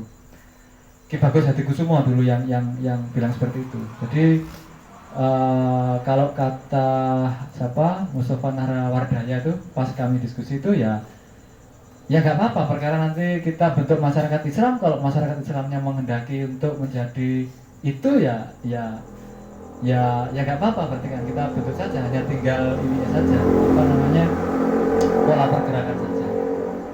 Jadi kalau di Muhammadiyah itu mau bentuk masyarakat Islam. Ya, yang seperti ini tuh kader ideologis gitu ya.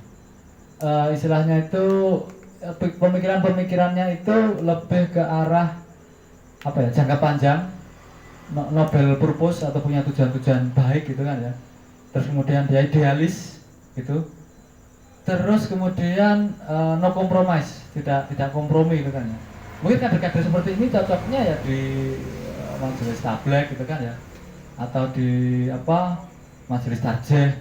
Ini yang iya, kader-kader seperti ini maksudnya yang di situ, atau di MDMC itu misalnya. Ya karena yang diurusi orang-orang seperti itu, kita kalau apa yang mau dapat apa dengan ya enggak kan, enggak dapat apa-apa, kokam dengan misalnya. Cocoknya masuk di situ gitu kan. Tapi terus gimana dengan kader-kader politis tadi itu? Ya nggak apa-apa, karena bagaimanapun sekarang di Muhammadiyah itu kan dikembangkan diaspora kader gitu kan ya. Dimanapun partai politiknya itu boleh, jadi Muhammadiyah tidak harus mematok ke salah satu partai saja gitu kan ya. Ya ini mohon maaf nanti kalau ada salah satu kader partai. Cuma realitanya seperti itu, mulai dari berbagai macam parpol itu ada kader Muhammadiyahnya gitu. Kalau Bang Dhanil itu kan ini ikut Pak siapa atau di partai apa gitu kan ya. Kalau yang sekarang Bang Sunanto di partai apa itu kan juga beda kan. Kemudian yang sekarang ini itu kan juga dia aktif di partai yang sekarang, pimpinan Pusat Pemuda Muhammadiyah sekarang kan dia aktif di partai apa kan juga kelihatan kan. Jadi diaspora kader. Kalau dengan yang kader-kader yang seperti ini, terus gimana? Apakah kita menjadi kader ideologis atau kader politis? Ya dua-duanya penting. Dua-duanya penting. Nggak bisa kalau kita kemudian mendikotomikan lebih bagus mana, lebih penting mana, tidak bisa. Tapi lebih ke arah apa ya? Ya kepentingan Muhammadiyah. Karena suatu saat ketika ada undang-undang tertentu yang itu apa ya bahasanya? Kontraproduktif atau bertentangan dengan prinsip-prinsip Muhammadiyah, prinsip-prinsip gerakan Islam. Kalau kader-kader Muhammadiyah tidak punya kader-kadernya yang di partai politik, ya akan susah, tidak bisa duduk di parlemen, ya akan susah ketika harus mengubah kebijakan-kebijakan tadi itu, undang-undang tadi itu, seperti itu. Jadi dua-duanya penting. Atau semuanya kemudian jadi kader politik semua, nggak ada yang di ini, ya berbahaya juga. Nanti Muhammadiyah bisa hanya sekedar ini dijadikan apa bahasanya untuk mencari massa saja. Tapi tidak seperti itu. Akhirnya dua-duanya harus saling seimbang antara yang kader politisi tadi itu dengan kader kader yang idealis tadi itu. Kader ideologis, kader yang ideologis tadi itu harus seimbang. Kalau pola pengkaderannya ya dua-duanya harus terbentuk dua-duanya, sehingga tidak terlalu pragmatis, juga tidak terlalu kaku. Itu kalau pandangan saya seperti itu sih. Dua-duanya penting Mas. Kita tidak bisa dikotomis ya, tidak bisa yang beda-bedakan. Dua-duanya penting. Menarik sekali. Mas apa? Rama. Mas Rama. Dulu di IMM kan ya? Iya. Alhamdulillah. Jadi saya contoh-contohnya dari IMM. Sering demo berarti. Sering orasi. Luar biasa. Monggo yang lain, Mas sebelahnya harus monggo silakan disampaikan, speak up, ngomong apa gitu kan, silakan. Lebih penting mana intrapersonal skill sama interpersonal skill? Nah, Lebih penting mana interpersonal skill atau intrapersonal skills? Dua-duanya penting, Bang. Mas, jadi kita nggak bisa memisahkan lebih penting mana atau lebih bagus yang mana. Sama kayak tadi itu, kader ideologis atau kader politis, pragmatis itu. Nggak bisa, dua-duanya penting. Jadi untuk bisa interpersonal skillsnya ini bagus, intrapersonal skillsnya harus sudah bagus duluan, gitu loh. Supaya misal bisa memotivasi orang lain, dia otomatis juga harus bisa memotivasi dirinya sendiri, gitu loh. Kalau tidak bisa memotivasi dirinya sendiri, gimana mau memotivasi orang lain, gitu loh. Kalau manajemen waktunya saja buruk, bagaimana kemudian dia harus dengan berinteraksi dengan orang lain, rapatnya sering telat atau gimana, itu kan juga menjadi masalah kan. Kalau dia sendiri tidak punya tujuan hidup atau target-target hidup, bagaimana kemudian dia harus membuat target-target organisasi, target-target pimpinan cabang pemuda Muhammadiyah gitu kan, seperti itu kan. Jadi saling berkaitan. Kalau apalagi ya intinya seperti itu, harus selesai dulu dengan dirinya sendiri, kemudian baru dia bisa menyelesaikan permasalahan orang lain. Kalau di organisasi kan otomatis kita menyelesaikan permasalahan orang lain gitu kan ya. Terus kemudian mana dulu yang dilatih, ya dua-duanya harus dilakukan bersamaan. Terus kemudian waduh, intrapersonal skillku belum bagus, aku gak melek pemuda Muhammadiyah, ya enggak gitu juga.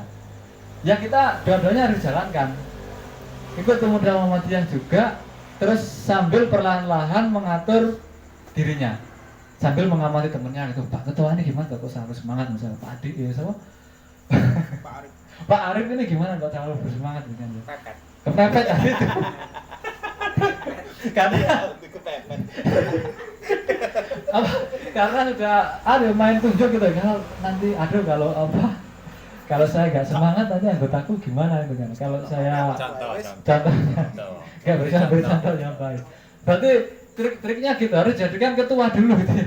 Baru nanti akan bisa kepepet itu ya. Kayaknya kepepet, bisa kepepet gitu kan. Jadikan sekretaris dulu gitu kan ya, jadikan bendahara dulu gitu kan. Jadi learning by doing, bahasa Inggrisnya gitu. Jadi belajar sambil sambil melakukan gitu kan. Enggak terus kemudian belajar ngaji ya, tapi gak ada aplikasinya. Kalau Muhammadiyah kan tidak seperti itu, Bang. Muhammadiyah kan ngaji juga oke, praktek juga oke, dua-duanya berjalan seiringan. Gitu loh, itu loh Muhammadiyah seperti itu. Kalau di biologi juga seperti itu, Pak. Kan dasar biologi. Iki. Alhamdulillah ya. Itu munculnya kader biologis. Oh ya, kalau Muhammadiyah kader biologis itu lahir dari keluarga Muhammadiyah gitu. Kalau di biologi itu gimana? Iya, juga learning by doing juga, ada istilah praktikum. Jadi kami selain baca buku, baca paper ilmiah. Iya, kami dulu di reproduksi ikan, reproduksi hewan, reproduksinya sapi, kerbau, itu Primata juga. primata juga. Iya, itu juga dilatih. Ya mengamati sperma itu kan ya. Hidung. Di mulut peri di kelantan. Jadi spermanya sapi diamati di bawah mikroskop, ada yang kelainan atau tidak, kemudian ovumnya sapi diambil, kemudian ada kelainan atau tidak. Itu kan arahnya nanti ke ini kan ke inseminasi buatan. Itu kan mau nggak mau kita harus mengamati. Atau misal dari sapi tertentu itu normal nggak sih ininya, normal atau tidak itu spermanya kan padahal mau dijual kan, kalau di balai inseminasi buatan itu kan dijual kan, didistribusikan. Kalau ternyata nggak berkualitas spermanya, tidak ada ekor spermanya atau tidak bisa berenang, itu kan merugikan peternak kan. Akhirnya mereka diambil sampelnya sebelum didistribusikan, diambil sampelnya, oh ternyata normal, sudah dilepas. Ada quality controlnya, quality controlnya, QC-nya. Pastinya seperti itu kalau di reproduksinya hewan, terutama untuk hewan-hewan ternak, kan spermanya itu bisa seperti itu. Bang Arif ketawa. Itu reproduksi manusia. Oh iya, Bang Arif reproduksi manusia. Siap. Biologis sih gue mau. Siap. Monggo Pak, silakan Bang. Untuk kita di perkumpulan ini beruntung kan kita dapat pencerahan seperti ini. Apa dampaknya bagi orang yang tidak beruntung, tidak selama hidupnya tidak pernah dapat ilmu ini? Dampaknya untuk dirinya sendiri dan dampaknya untuk lingkungan sekitar.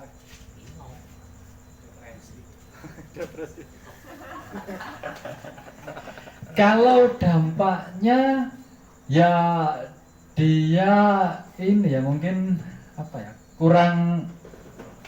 kurang bisa bergaul mungkin ya. Tadi itu kayak introvert tadi itu misalnya, kurang bisa bergaul dalam artian istilahnya kalau kita ikut organisasi itu kan kayak kalau di komputer itu shortcut gitu loh, atau privilege shortcut.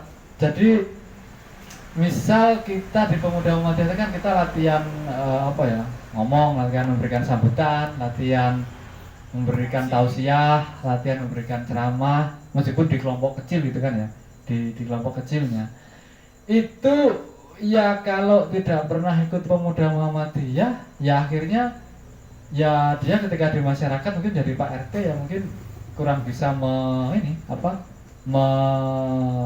menggerakkan masyarakatnya gitu kan ya. Kalau dia menjadi PPK PPS ya mungkin kurang optimal dalam bermanuver gitu, atau menggerakkan anggota-anggotanya seperti itu. Jadi kalau ditanya lebih beruntung mana, ya lebih beruntung yang ikut organisasi, ikut yang mempunyai keterampilan soft skill ini, itu pastinya akan lebih beda. Misalnya kalau di dunia kerja itu biasanya itu kan ditanya dulu ikut pas mahasiswa ikut organisasi apa atau mahasiswa ikut organisasi apa, itu kan juga memberikan daya tawar, karena orang yang ikut organisasi dan tidak pernah ikut organisasi itu pasti beda. Ketika dia menghadapi suatu masalah itu lebih tangguh orang yang pernah ikut organisasi. Keterampilannya pasti juga lebih keterampilan komunikasinya akan lebih bagus orang ikut berorganisasi. Kemudian intrapersonal skillnya pasti akan lebih bagus orang ikut organisasi. Dia nggak mudah stres, dia bisa mengatur waktu, dia bisa lebih berpikir kreatif. Karena stres kan sering digojloki oleh seniornya, digojloki oleh teman-temannya, akhirnya dia kan terbiasa. Di dunia kerja itu pasti dia biasa aja kan, di konflik itu pasti ada, itu kan, itu dia nggak mudah stres, nggak mudah mutung gitu, nggak mutungan gitu kan.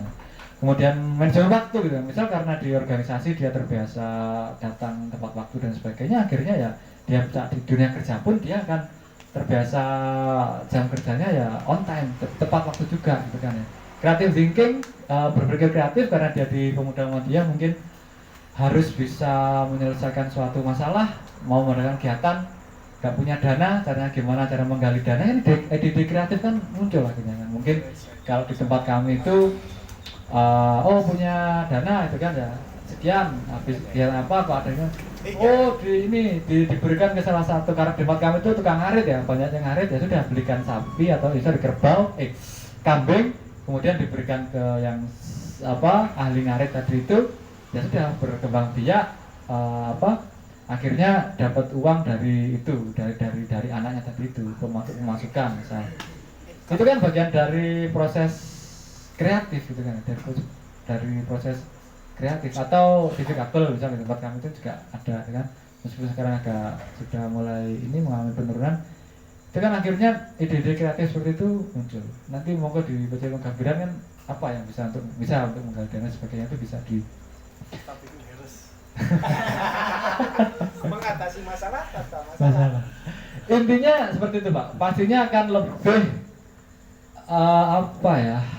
opportunity atau kesempatan itu pasti akan lebih banyak peluangnya pada orang yang ikut organisasi. Ikut organisasi berarti otomatis soft skillnya akan terasah, akan lebih terampil, baik itu intrapersonal skillnya maupun interpersonal skillsnya.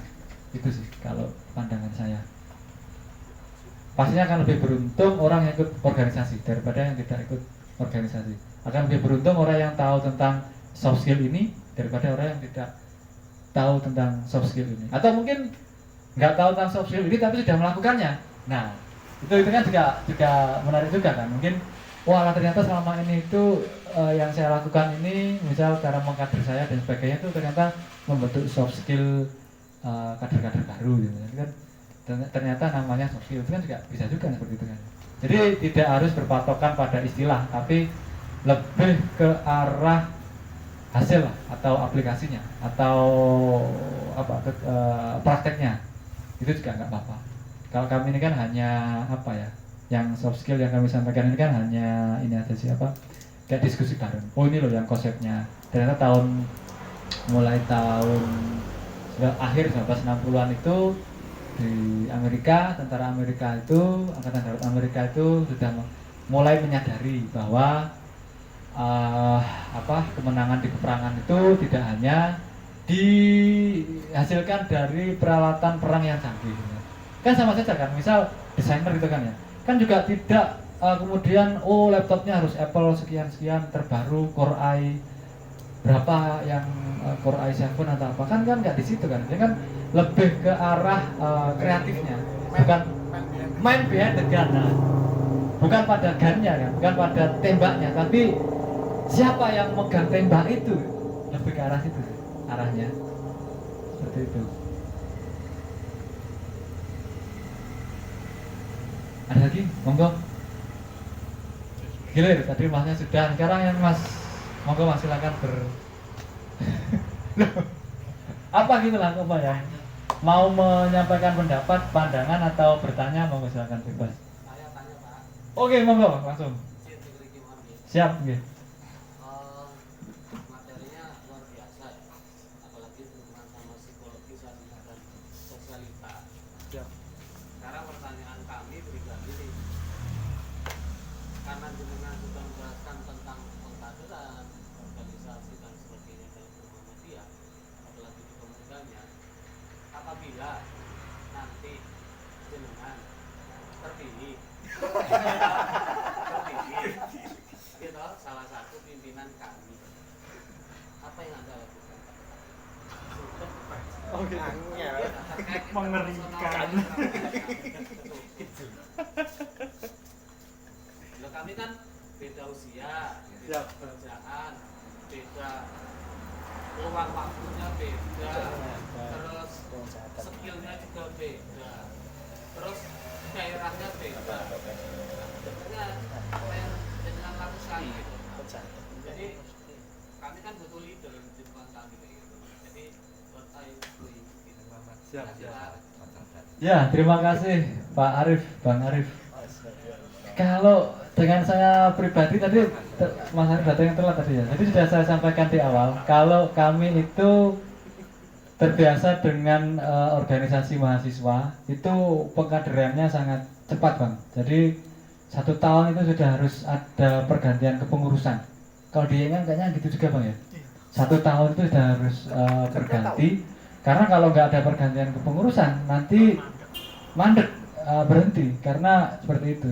Jadi Sementara di pemuda 5 tahun sekali Pak.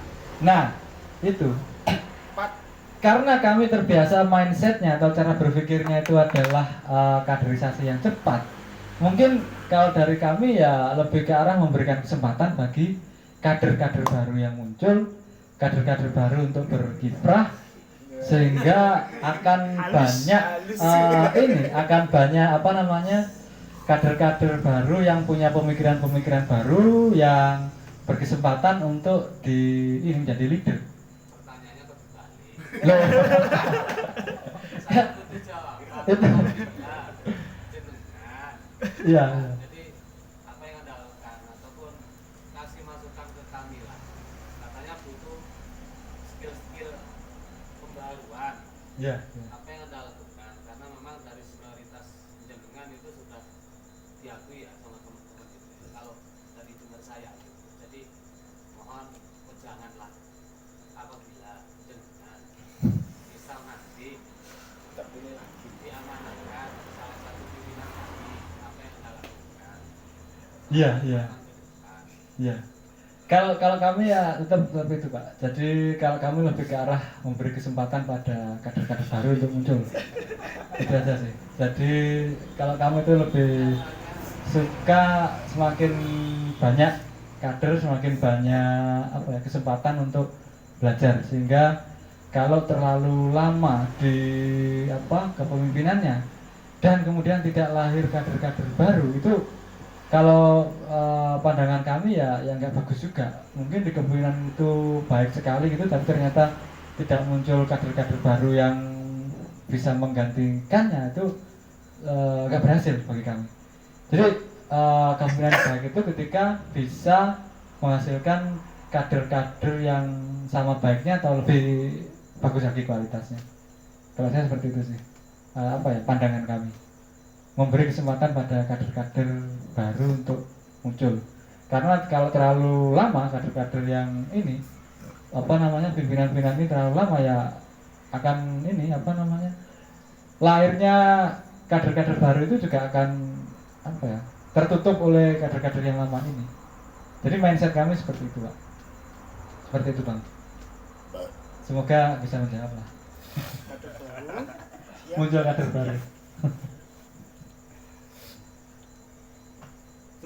Semoga bisa menjawab ini. Kalau belum terpuaskan nanti kita ngopi bareng. Atau setelah itu kita diskusi lagi. Monggo, siapa lagi? Mas, Oke, monggo silakan.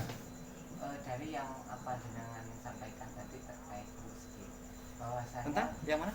terkait dengan skill semua itu. Oke. Sebenarnya kita itu sebagai pemuda Muhammad itu kita harus mengambil contoh yang mana? Apakah kita mengambil semua contoh seperti yang Anda jelaskan tadi atau beberapa sehingga kita bisa menjadi pemuda Muhammad? Bahwasanya kita itu di luaran sana pemuda Muhammad itu memiliki nilai yang lebih gitu, nilai tawarnya itu tinggi. Nah, dari yang sampaikan tadi, yang mana sih yang menjadi nilai tawar pemuda Muhammadiyah yang ada di Siap, langsung. Yang mana Bang gitu kan ya? Dari sekian banyak keterampilan ini. Kalau pandangan kami itu ini ya.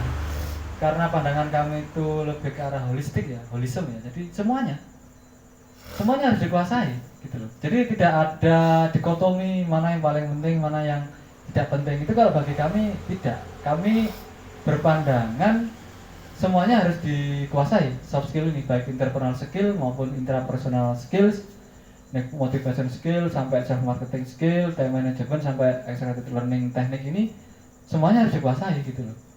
Hanya saja kan nanti arahnya kan prioritasnya mana itu kan ya. Tadi sudah kami sampaikan dulu ya.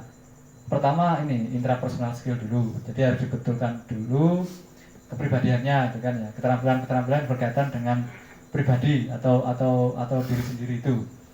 Baru kemudian nanti untuk menunjang keterampilan berhubungan dengan orang lain. Tapi dalam proses belajarnya juga jangan interpersonal skill nanti dulu aku mau belajar intrapersonal skill, tidak seperti itu. Harus secara bareng-bareng atau bersamaan. Jadi interpersonal skill ini dilatih bareng juga dengan intrapersonal skillnya. Misal kalau tadi itu di pemuda Muhammadiyah, ya kita nggak kemudian beralasan aku belum bisa belum bisa manajemen waktu gitu kan ya. Jadi aku nggak ikut pemuda Muhammadiyah dulu, karena pemuda Muhammadiyah itu kan bagian harus interpersonal skill ya, berhubungan dengan orang lain, kan seperti itu juga. Jadi ya kita ikut pemuda Muhammadiyah sambil melatih interpersonal skill kita, juga sambil melatih intrapersonal skill kita. Jadi bersama-sama, tidak boleh dipisah-pisah. Kan di Islam itu kan juga seperti itu kan. Jadi sumuliyatul Islam itu namanya. Jadi Islam itu menyeluruh kan. Jadi tidak terus kemudian dipisah-pisah kan. Oh Islam ideologis, oh Islam liberal, oh Islam. Kalau kami lebih Islam kiri itu misal gitu kan, Islam kanan atau apa gitu kan ya. Islam ekstrim gitu kan ya, Islam apa gitu. Kalau kami berpandangan lebih ke arah ini sumuliyatul Islam. Jadi Islam itu yang menyangkut semuanya, baik itu mulai dari bangun tidur sampai tidur lagi, mulai dari melatih kedisiplinan diri pribadi sampai ke urusan negara, itu Islam mengatur gitu kan ya. Iya kan, kalau misal sholat itu kan ya diri kita pribadi yang intrapersonal skill. Tapi kalau sudah misal hukum-hukum Islam yang lain yang harus melibatkan negara gitu kan ya, itu kan juga berarti harus interpersonal skill kan, harus berhubungan dengan banyak orang gitu kan ya. Kan kalau di Muhammadiyah itu membentuk masyarakat Islam yang sebenar-benarnya gitu kan ya. Nah itu kan gimana cara untuk masyarakat yang sebenarnya sih bagaimana sih kan juga, wah itu yang coba ditanyakan ke ini kan, itu kan ke bapak PDM, PCN dan bapak pimpinan pusat gitu kan ya. Jadi seperti itu, kita tidak boleh pelajari saja semuanya bareng-bareng. Mana yang belum bisa ya terus dilatih, mana yang sudah bisa ditingkatkan lagi. Gitu aja. Tidak ada dikotomi, tidak ada pemisahan, semuanya penting. Itu sih konsep dasarnya sih. tidak ada kemudian belajar untuk memperbaiki diri dulu, kemudian tidak ikut pemuda Muhammadiyah, tidak seperti itu. Ya ikut pemuda Muhammadiyah sambil memperbaiki diri, gitu maksudnya. Nggak boleh dipisah-pisah. Semoga bisa menjawab. Monggo yang lain. Yang belum siapa lagi? Mas yang baju hitam kayaknya pengen tadi, kayaknya tertarik tadi.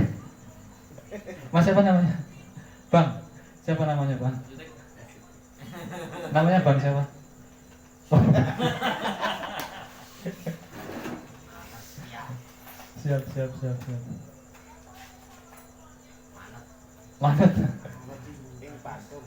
Terima kasih Pak. Monggo Pak RT. Menyampaikan pandangannya, monggo silakan. Terima kasih. Assalamualaikum warahmatullahi wabarakatuh. Waalaikumsalam.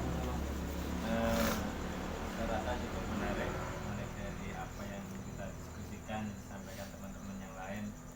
Mungkin Mas Rama tadi bilang pemuda-pemuda harus tegak lurus kan, untuk abu-abu, atau mungkin tegak lurus tapi kok si abu-abu. Mungkin sing abu-abu sing apane Mas Rama. Jadi orang kalau tegak lurus kabeh to. Tegak lurus berurat.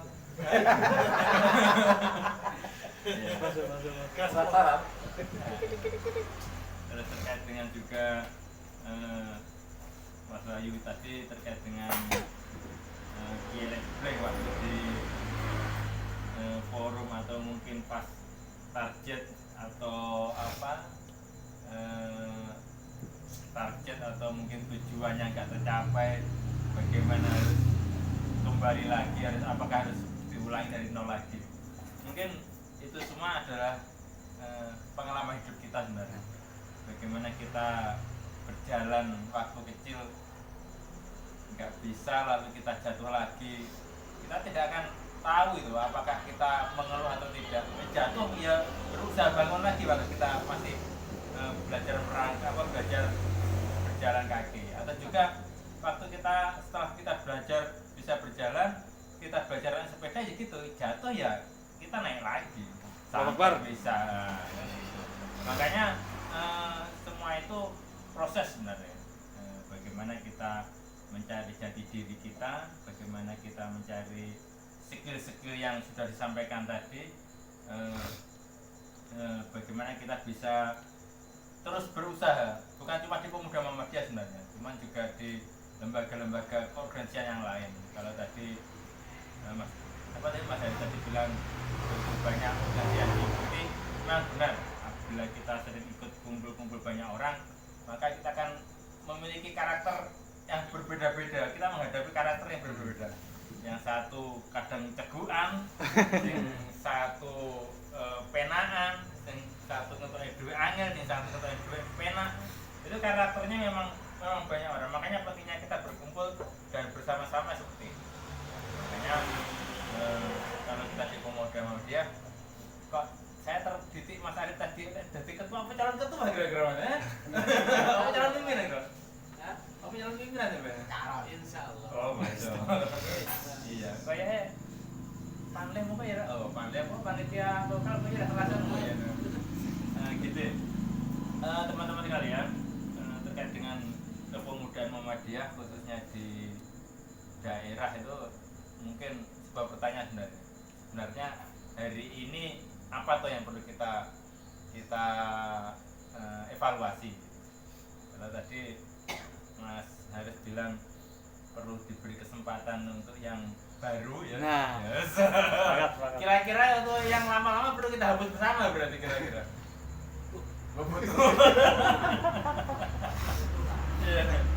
Ya, jadi menurut saya terkait dengan senioritas dan perkaderan itu memang segera dimunculkan. Dalam artian segera dimunculkan orang-orang yang baru biar ada nuansa yang baru juga gitu. Karena pokoknya bukan amin lah ya, perubahan dan persatuan ya. Cuman memang ada nuansa baru. Mungkin sebuah kisah ya teman-teman, di Gambiran itu kalau kemarin 3 orang itu saja ya tetap seperti itu. Tapi sekarang dengan Mas Arif siapa?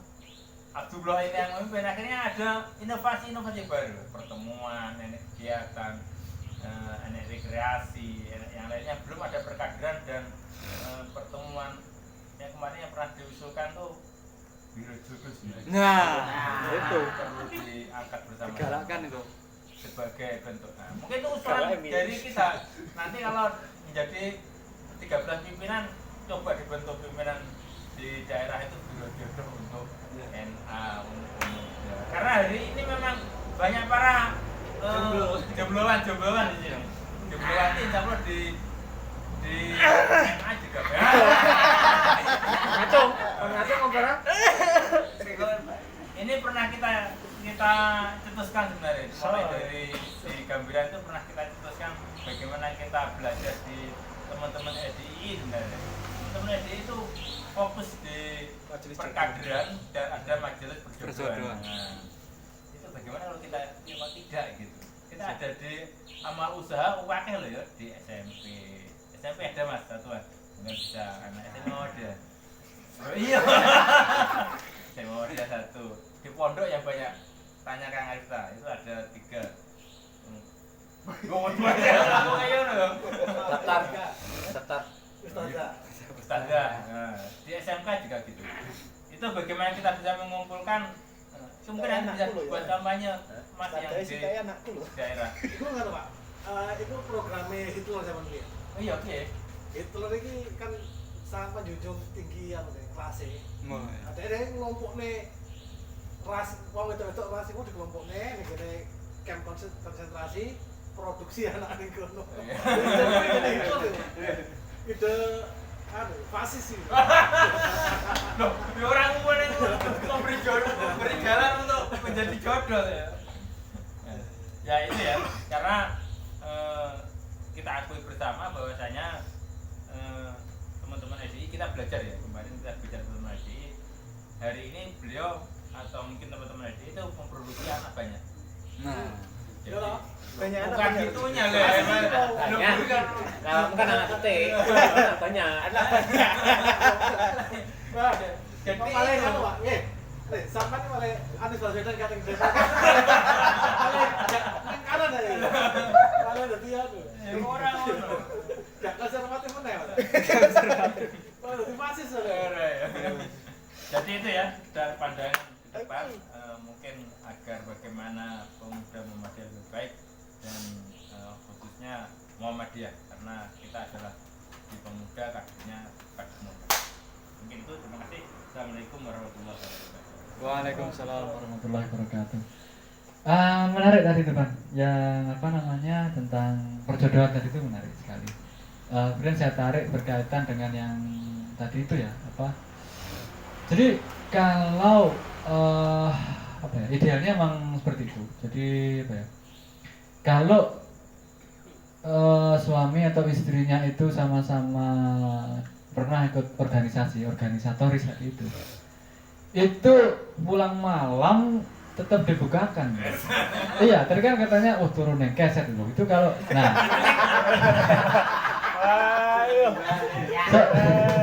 solusinya bagaimana? Ya istrinya harus dulu atau pernah ikut organisasi juga gitu loh, sehingga istrinya tadi itu ya memahami akan apa ya pergerakan suaminya.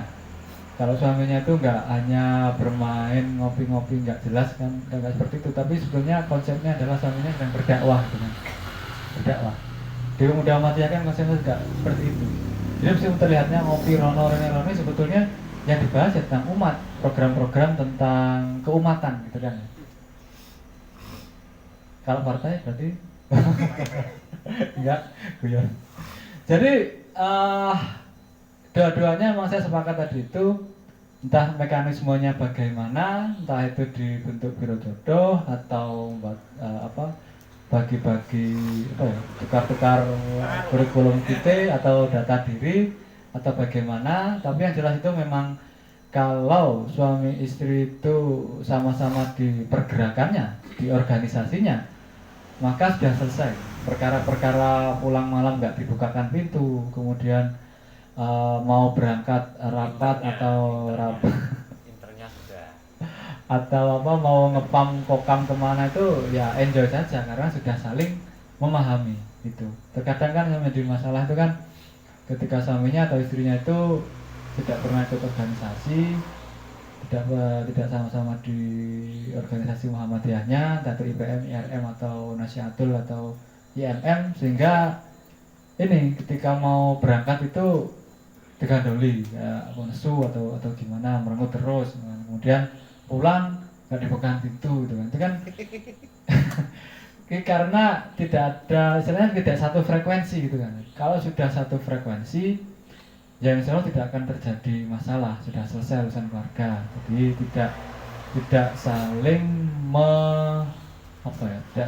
saling pengertian, tidak saling menghalangi, tapi saling pengertian bahwa istrinya kalau di Nasihatul berarti ya sedang berdakwah, kalau suaminya di Pemuda ya berarti sedang berdakwah juga.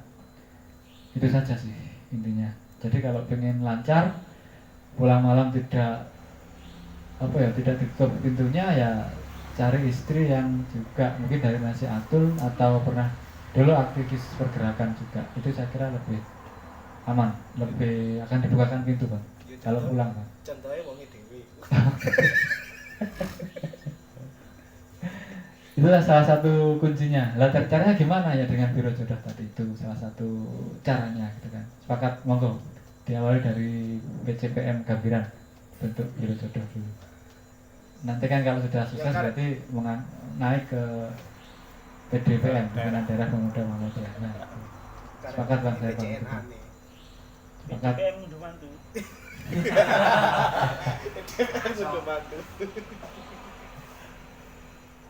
Iya, kurang 5 menit pukul 10 ini gimana? Masih ada tanggapan lagi atau saya akhiri? Putus atau terus? kata pemuda apa ya?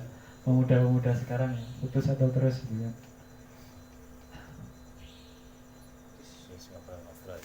Ngobrol ya, berarti kita tutup dulu, saya kembalikan ke MC.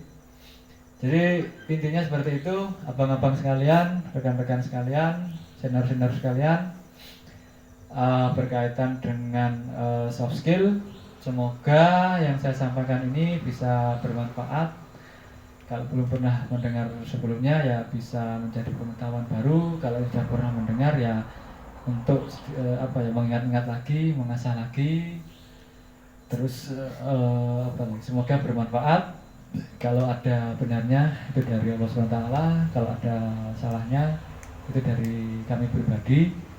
Mungkin kalau ada yang perlu ditanyakan bisa setelah ini atau lain waktu pas ingat gitu, silakan tanya ke saya, WA juga oke, telepon WA juga oke. Kita pasti jalan, cegat saja saya, monggo silakan kita, iya nggak apa-apa.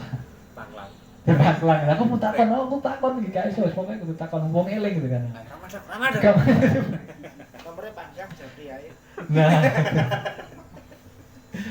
ya kami dulu di kampus itu juga seperti itu. Alhamdulillah dosen-dosen kami enak gitu.